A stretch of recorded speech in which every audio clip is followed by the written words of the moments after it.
Okay, Tracy, thank you so much for joining our show. My privilege. We're very excited to have you on and to talk about this incredible organization that you have co-founded and are the director of. I Thank you. would love to hear about Be Not Afraid and how it started and kind of just how it's grown since it first started. Yeah, so my co-founder and I, probably, I guess it's been like 16 years now. We're doing parish-based perinatal loss ministry. And we had a year where two families experienced a prenatal diagnosis and did not get what they needed in terms of support. Interestingly, my co-founder had also carried to term with a prenatal diagnosis, but we didn't think about service development around her initially. Um, at the point that we had the two families, we thought, we need to go find somebody in the community, a Catholic doctor or a hospital. Somebody should be addressing this. And we spent at least a year, maybe longer, trying to find that other person or other organization. And then at some point, we realized maybe God was asking us not to find that other organization, but to be that organization. And so we initiated our service at about 14 years ago. To be honest, we didn't think we had a prayer. We thought that we would have a hard time generating referrals from the medical community, and particularly because we were Catholic, and we had managed to organize what was called a perinatal hospice roundtable that involved the medical community, where we were outed pretty aggressively as Catholic women. We were asked what the church's position was on abortion. That was the first question at the roundtable. So we just thought, we're never going to get a referral. There's no way this will work, but we'll just try it for a year. And if it doesn't work, then God will just let us go. And it worked. And I think what we really found was that our desire to be at birth was important, and that our births looked really different, even if it meant the death of the baby, than, say, the abortion at the hospital looked. And as a result, I had a nurse say to me, I didn't realize you all were a service. I just thought this mom had the best friends in the world. And so I thought, well, this is how it's going to work. We're providing something to them that doesn't exist, and they're willing. It's really good news for Catholics and for pro-lifers. The medical community is willing to refer if it's something viable that they can't provide to parents. And so over probably the next 12 years, we got bigger and bigger, and we came up with a more formal approach to service that was research-based and trauma-informed and rooted in Catholic ethics. And then in the last couple of years, we determined that there were just too many families. We were serving parents nationally, and we needed to have more workers in the vineyard. And so we initiated a training program with the funding of Knights of Columbus to develop our training. And we have now trained a number of organizations. So there's a national network that is using the BNA model of care that people can access via the BNA website, although we're not serving parents directly any longer. We're completely focused on training. Wow, excellent. Can you do us a favor and just kind of explain those two terms that you've just for our audience for the prenatal diagnosis, the difference between that and then the prenatal hospice? Can you explain those terms and Yeah. just clarify? So in our model of care, we're serving parents whether they actually have a diagnosis. So they've done some testing. A lot of times parents are consenting to testing without full informed consent. And then they get some peculiar screening result. Oftentimes for Catholic women, there's a test called NIP testing, non-invasive prenatal testing. It's a screening result. It may be represented as more significant than a screening result in an effort to get a mom to do an amnio. Mom doesn't do amnio. So sometimes it is a diagnosis, which would be that there's an anatomical issue that's discovered on ultrasound or fetal MRI or fetal echo. Sometimes it's a genetic condition, Down syndrome, which is trisomy 21 or trisomy 18 or trisomy 13. And we serve parents whether they have the actual diagnosis or not, simply because we have research now that indicates that being told that something is atypical about your baby is experienced by most parents as a traumatic event. So whether you know for certain there's an issue or whether you're planning for a birth with uncertainty, we feel like our trauma-informed care is helpful. Great. And perinatal hospice, that was the second question, Yeah, sorry. Yeah, thanks. Perinatal hospice was initiated as a concept about 20 years ago. It was the first time that anybody really looked at, how do we serve parents that don't terminate? What do we do for them? And it was founded by Dr. Byron Calhoun, who's a wonderful pro-life maternal fetal medicine specialist. And he found that parents who were offered a service that would support them at birth were much more likely to carry to term. So in his data, I think this goes back probably 20 years, 80% of parents would abort with a prenatal diagnosis, but 80% would carry to term if offered this service. Mm. Obviously, with the word hospice, the service was very focused on the idea that we could tell what babies would die and what babies would live. The medical research has changed over the last 20 years around a number of the diagnoses that were considered to be lethal then. So perinatal hospice now, because it involves limiting care before birth, is not consistent with Catholic ethics on this issue and has to be concerning for parents. So we provide a service that plans both for the possibility that we might lose a baby if this is a really serious diagnosis, but more importantly, that provides for the examination of the living child at birth. Mm-hmm. So that a final determination can be made regarding the diagnoses that have been identified prenatally. Okay, excellent. Does that help? Yes, definitely. Okay.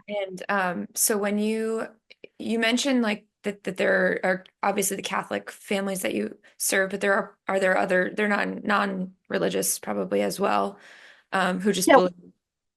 Yeah, we serve a lot of families that aren't, probably the majority of our families aren't Catholic.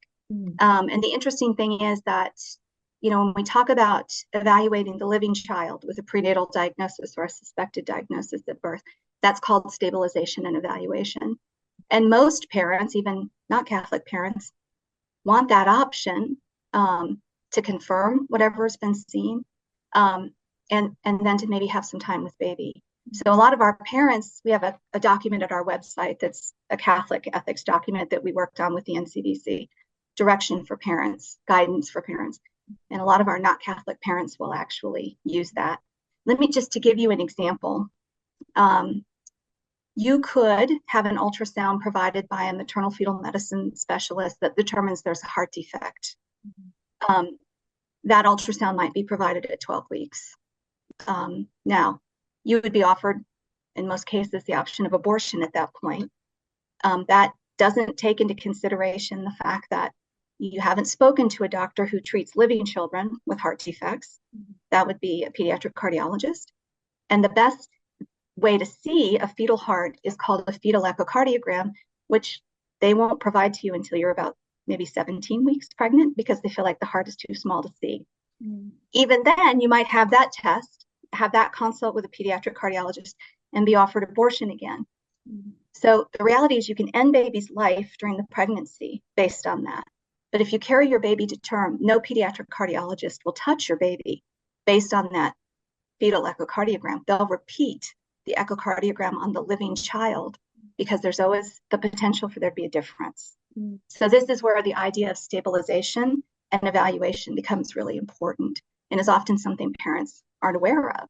Mm. You think if I could be offered the opportunity to end this baby's life, certainly this is predictive enough that they would act on this for treatment. They don't. Mm. And you know, the parents probably, they trust their medical professions and they don't ask questions and they just hope that that's the challenge. What Right. are some of the fears and challenges that parents face once they have this prenatal diagnosis? Yeah, I think immediately it's really important, as I talked about the experience of a traumatic event. It's like 88% of mothers and 83% of fathers. And that does something in particular that should be concerning for us in the Catholic community because we do have such informed teaching regarding ethics and end of life, beginning of life and end of life. It makes, number one, parents very susceptible to directive counseling, which is often what parents get, sadly, the idea that abortion is their best option or maybe their only option. And it also, you know, we talk about trauma as being the loss of connection. It's a loss of connection in the moment. You know, if you think about a traumatic experience as making you feel like you're watching the situation as a movie, it can also mean a loss of connection to like your general moral beliefs. It's hard to, I mean, parents should have time to think about and to consult and to discern what they want to do, but very frequently they get directive counseling. They're very unsteady with their own connection to their own moral beliefs, and they're making a decision ultimately that can cause moral injury. So the issue of trauma, I think, is big at diagnosis. Then again, there's oftentimes with the babies with conditions that are still routinely presented as lethal, there's a kind of a desire to manage those babies towards a different death, which would be maybe comfort care at birth. So it's hard for parents to get the information they need and to know how best to advocate for a more Catholic approach to these diagnoses, but what is also a more parent-centered approach, because most parents want to confirm those diagnoses if they understand that that's a possibility. And how does Be Not Afraid help in those situations? I know you'd mentioned the doctor saying, wow, I didn't realize these, these look, I thought they were just very close friends in the midst of birth Yeah. and all that. How does that look in regards to these challenges? So couple things. Because we weren't medical providers, we're very focused on research, and that has been very helpful to us because as the research was changing over the last 10 to 20 years, we were tracking that. Mm-hmm.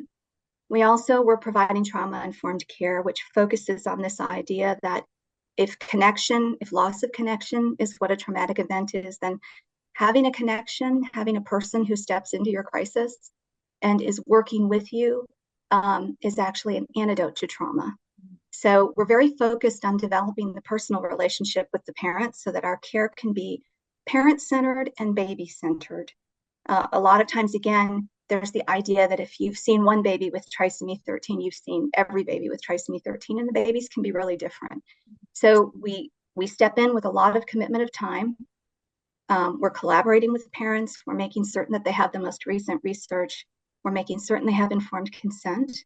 We're welcoming baby realistically, but definitely welcoming baby, which is often something that is lost to them when abortion is offered. Everybody else is kind of distancing themselves from baby.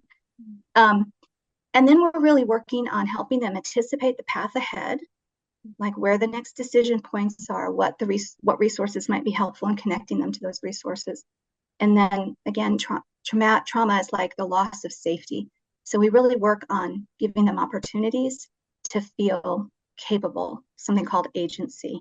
Mm-hmm. So we say to them, we trust you 100%. You've made the most selfless decision you could make to carry this baby to term. You need the information to make the best decision for yourself and baby. So we really focus on giving them opportunities to succeed in small ways so that when they get to birth, they can advocate for the care they need or the care they want for their baby. Beautiful.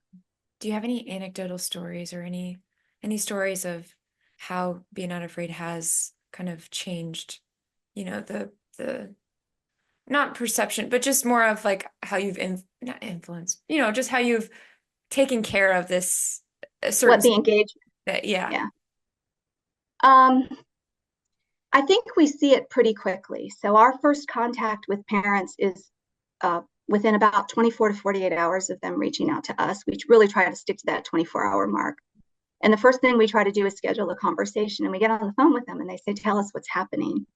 And that phone call might be an hour and a half, but we're available for that. We never say, oh, listen, I need to wrap this up, right? So we have the time that the medical community doesn't have. And parents will often tell you there's this terrible, devastating, traumatic diagnosis story that was completely unexpected because maybe they didn't realize that NIP testing was doing anything other than figuring out if they were having a boy or girl. Most people don't think that they're going to be engaged in obstetric care and have somebody suggest abortion. Sometimes there's tears as they're telling us the story. And then we spend some time taking notes, listening. If there were things that were not accurately presented to them after they finish their story, we'll go back and double back to those things. Always acknowledging baby. If I haven't heard baby's name at the end of the story, I'll say, tell me what baby's name is. And so at the end of the hour and a half or an hour, when we say, and this is an example of giving parents agency, we say there's a lot of decisions that you can't make around a prenatal diagnosis, but you get to decide if we're around or not. Mm-hmm. So I'm going to tell you what we provide, and then you make a decision. You can certainly reach back out to us. I would say in 99% of cases, parents say, no, I want this. I need this. And they'll say at the end of the phone call, I feel better. This is the best I felt. When really we haven't changed the situation. We've just been available to focus on them, and we're promising them the commitment of time to help them navigate the path ahead. Um, Very few parents, maybe we've served 300 babies ourselves. I think maybe we had 2 parents and 300 that declined service after that conversation. Um, so it's immediate. And then I think really what we've seen as we've focused on stabilization and evaluation is a lot of babies survived to discharge who parents were told did not have a prayer of living. And they're complicated babies. Sometimes they go home with a trach and they're on a home vent. Sometimes they need support feeding. Um, they're often disabled, severely or significantly disabled, but they're the immortal soul that was trusted to this family, right? And parents love them. And parents, any parent is sacrificing for their child. So it's really the parent's decision what amount of sacrifice they're willing to provide. And most parents are willing to go pretty far for the baby that God sent to them. Yeah, that's probably so powerful to see too, It and is. inspiring. You had mentioned kind of how the medical community doesn't have time for these parents, and in that sense, I mean, Yeah. I'm sure there are people that do, but just in thinking of that, and then also in thinking of kind of what these parents have to face with not being in the medical field or not knowing questions to ask, how do you support them in advocating for their child after the Yeah. decision to say we're going to carry this baby to full term and we're going to love them, and how would you support them Yeah. in all the questions that they receive or all the statements that they receive? Yeah. So the first thing we do is we try to address that trauma with connection. And we also address grief. Anybody that has a prenatal diagnosis has kind of lost the pregnancy that they thought they were going to have. And oftentimes, if they were anticipating a lot about baby, if it's a first baby, they've lost the baby too. It doesn't mean the baby's not going to live, but it means it's a different baby. So we focus on those two things. And then, as I said, we really concentrate on what misinformation do they already have?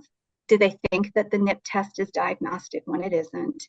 Um, are they aware of all the consequences that might follow an amniocentesis if they're considering that? I would say one of the biggest things is parents don't realize that they've been offered abortion by doctors who never treat living children. They get to a maternal fetal medicine specialist or a perinatologist and they just presume that person has the expertise necessary to provide a prognosis to them when that's not at all the case. And your pediatric providers, the pediatric cardiologists and the pediatric neurosurgeons and neurologists will tell you that. Certainly neonatologists will as well. And then it's a matter, because we need to support them in having better communications with their medical providers. We don't want them to go in fighting because they're always going to be behind the 8 ball in terms of their understanding of the medical aspects. Mm-hmm. So we focus on making certain they have research, making certain if they're Catholic, they understand the Catholic expectations. That's why we have the document at our website, so they have something to walk in. And then we even work with them on what's an effective way to have a good consult. If you know that stabilization and evaluation is something you're going to have to advocate for, and it's not something that everyone is inclined to do in your particular hospital, how do you walk in there and be the best advocate for yourself? And that's about being effective, being able to talk about all outcomes calmly, not bursting into tears, thanking people, being respectful of the providers in front of you. And we found our parents have a lot of success at that.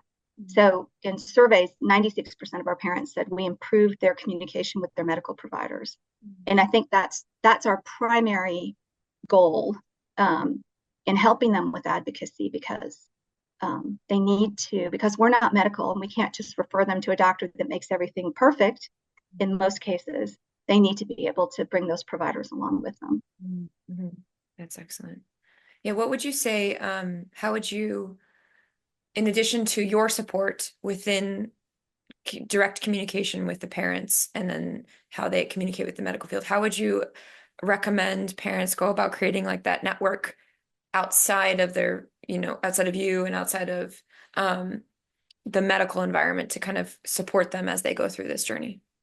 Yeah, I think that trauma-informed care is really important. Even if parents feel like they're in a pretty good spot, a lot of times parents will call us and they'll say, I have a pro-life doctor, but by the end of that hour conversation, hour and a half, they're kind of already realizing that there's information they weren't given, maybe.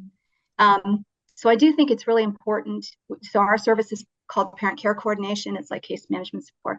And our weekly contact is really important. There are things that we tell parents to do that are helpful probably for anyone. Um, we suggest that they think of a way or they utilize a way that they can bring friends and family along their usual community. And we suggest having like a caring bridge. A lot of times parents will say, well, I have a Facebook page. But the reality is most of us on our Facebook pages have people that we don't want to bring along on a major crisis in our life, right? And hitting the reset and having some online page, whether some parents already have a blog, they can do it, but you can name it in baby's name before baby comes, which can be very helpful in terms of asserting baby's dignity, even to the people who love you, who get really focused on the diagnosis or the suspected diagnosis once it's made. So I think having ways to bring your usual friends and family along, and when you're writing to everybody, let's say you have a sister-in-law who's doing a terrible job of this. You don't have to say that to her, but you can tell her how somebody else is doing a wonderful job.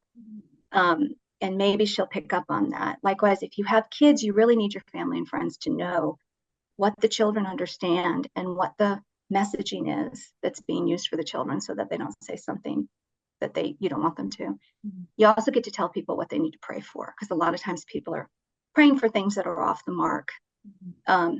So there's that. I think it's also really important for couples to realize that, sometimes we see a difference in how moms and dads grieve and how moms and dads handle crisis. Mm-hmm. And so for many of our moms, they're deeply entrenched in all the testing and all the appointments. And dad might be busy working. If he doesn't exactly need to be busy working, it might be that working's just a better place for him to be because the details and the uncertainty are kind of burdensome. Mm-hmm. So I think it's important for parents to understand that their individual experiences might look kind of different, and that's pretty normal. It doesn't mean that somebody doesn't care or that somebody is hysterical. It's just different. I think too, a lot of times parents are reluctant, Catholic or not, to involve their clergy. Mm-hmm. And I think that we often find it's very possible to have a deacon or a priest, if we ask for that, meet with families. If they understand the situation, sometimes they'll anoint mom and consider that an anointing for the baby. A pregnancy blessing that's sensitive to the situation could be very important. And a clergy visit in the hospital, especially for us as Catholic women, because, we're looking for Christ in these terrible moments of crisis. And having that presence can be really helpful. So those would be, I think, the three things. Mm-hmm. I would suggest referral to a service that's trauma-informed, which is ours, and then the other three things. Yeah, that's excellent. And so you were talking about the services, the trauma-informed. How have you seen the people that you serve, like, I don't want to, like kind of their stories, from fear, uncertainty. How have you seen those change throughout the course of your serving them and throughout the course of their pregnancies to be more hopeful and to be more peaceful? Yeah, I think that when parents have the tools they need to feel like they can regain their safety or their footing, that this terrible thing has happened and the immediate experience of it felt overwhelming, like they just didn't know what to do and had no understanding of what was happening. So I think the more that they have opportunities, which is really our job, to have conversations and to have successes. So a lot of times we'll have parents that are very concerned about a consult. We've talked about what their talking points will be. And I might even say to a mom who I know she's really anxious, I might say, you know what, just write this down and tell them, you walk in and you say, thank you so much for meeting with us. This diagnosis has been very difficult for us. And we had some things we wanted to say. I'm going to just quick read them. And moms will be like, I can do that. Yeah, you can do that. The mother will call us back and be like, I did what you said, and it was so amazing.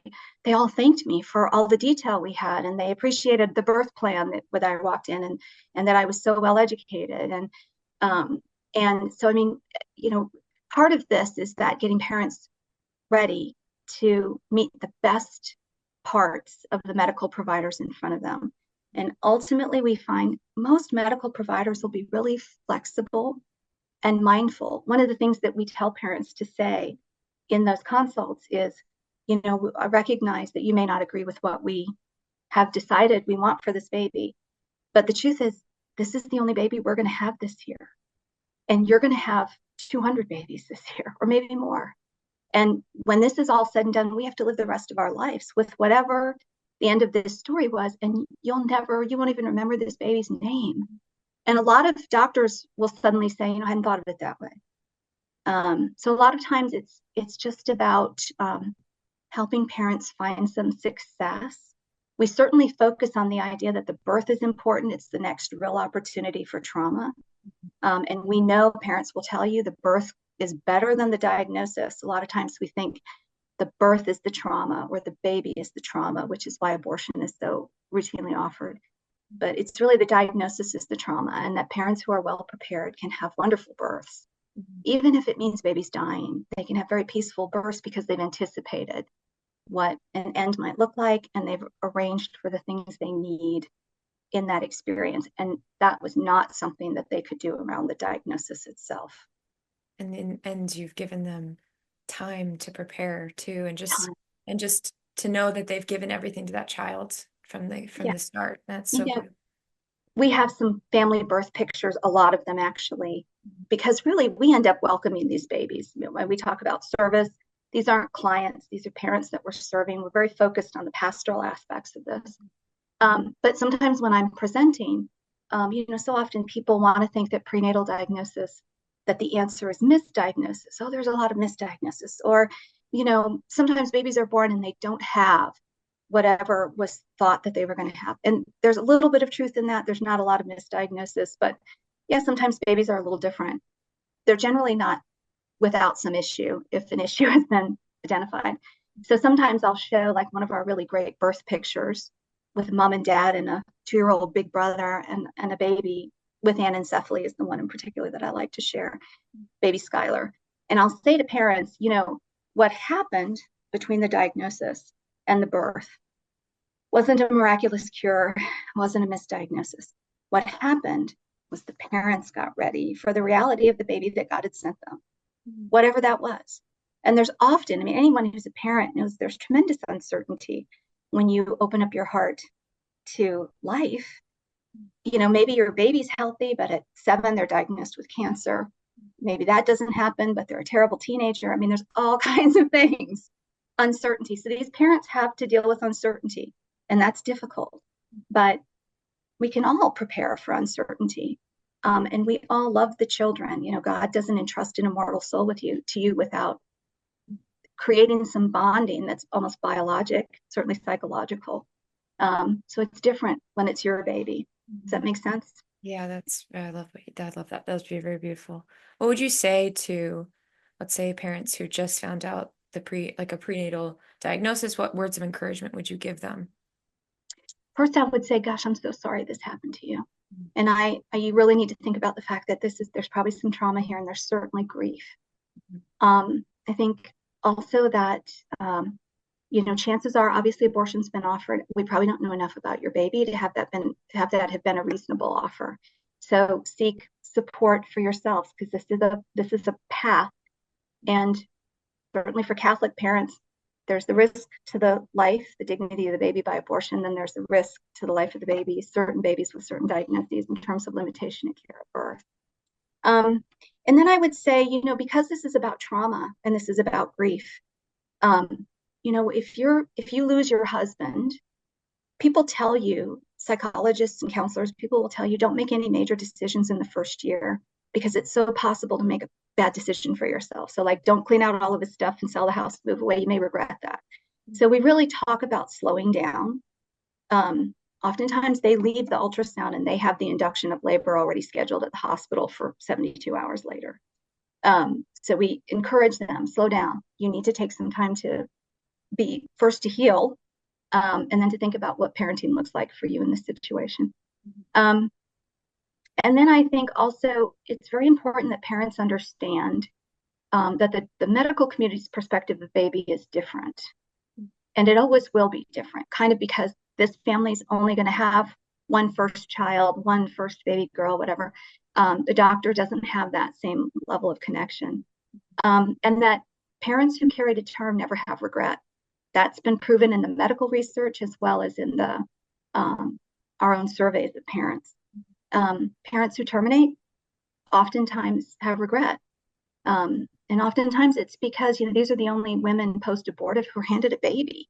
These are usually abortions in the hospital setting where you may be having an induction, you deliver an infant, and oftentimes that baby doesn't look as scary as what you were led to believe, partially because that baby is yours, and we know that, as I said, God doesn't send a baby to you to destroy you, but nor does he send a baby to you that you don't feel some attachment to.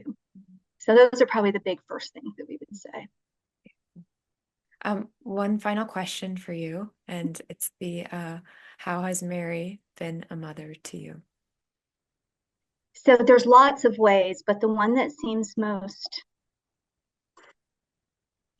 give me a second. Take your the time. one that's most pertinent to me is that 2 years ago, my 2-year anniversary was on September the 22nd. I was diagnosed with stage 4 breast cancer. And I had normal mammograms, no lump. Nothing about this would have said that I had breast cancer. I really just had to advocate for myself. And actually, I had the doctor who diagnosed me said, you diagnosed your own breast cancer. Nobody would be thinking that this was your issue. That early diagnosis has been helpful in terms of how I'm doing.